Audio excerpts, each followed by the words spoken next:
I want to talk about former New York City Mayor Rudolph Giuliani. Some people say Rudolph, and I say Rudolph because there is an L at the end there. I put the L it's in. not a very harsh L, but it's an L nonetheless. Yeah. Former NYC Mayor Giuliani, a Trump supporter, said yesterday that there weren't terror attacks on U.S. soil prior to Barack Obama being president. Now, this is the guy, this is Mr. Noun Verb 9/11, as I forget who it was. I think Joe Biden described him. He is known for talking about 9/11 in basically every conversation. He was in Youngstown, Ohio yesterday, where the David Pakman show airs on TV, by the way, a longtime affiliate in Youngstown, Ohio, at a Trump rally. Here's what he had to say. Under those 8 years, before Obama came along, we didn't have any successful radical Islamic terrorist attack in the United States. They all started when Clinton and Obama got into office. This is the guy who ran an entire presidential campaign in 2008 on the premise that he was mayor of New York City on 9/11. He's used 9/11 time and time again for his own political gain. But now all of a sudden, Obama apparently personally invented Islamic terrorism in the United States.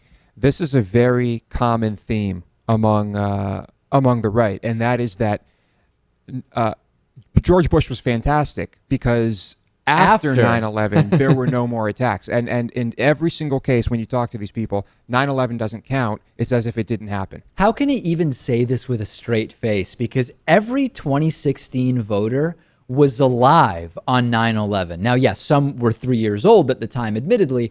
But does Giuliani think maybe people won't remember that? Or is it going back to this implicit, other than and after 9/11, we were just completely safe from radical Islamic terror under George W. Bush, which of course also ignores that some very close allies of the United States were devastated by radical Islamic terror. But all of a sudden, what happens outside of our borders doesn't seem to matter, even if it's to our friends, when it's to score political points. And to say that the foreign policy decisions of George Bush and Dick Cheney had nothing to do with subsequent terrorist attacks is false. That definitely had something to do with it. I'm not putting all the blame on those decisions, though. I've talked about how people of all ages, but particularly millennials, are owning cars less and participating more in the sharing economy. And one of the more popular options is Zipcar, which gets you a car when you want it, when you need it. They offer all sorts of cars, SUVs, hybrids, whatever you need. It includes insurance and it includes gas. You just pay for the time that you actually use the car.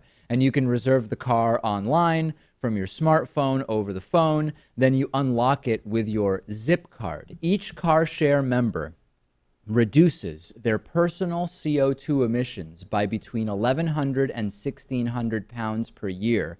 For our audience, Zipcar is offering $25 of free driving credit if you sign up at joinzipcar.com/David. Support our show, reduce your carbon emissions and your spending on cars. Sign up at joinzipcar.com/David.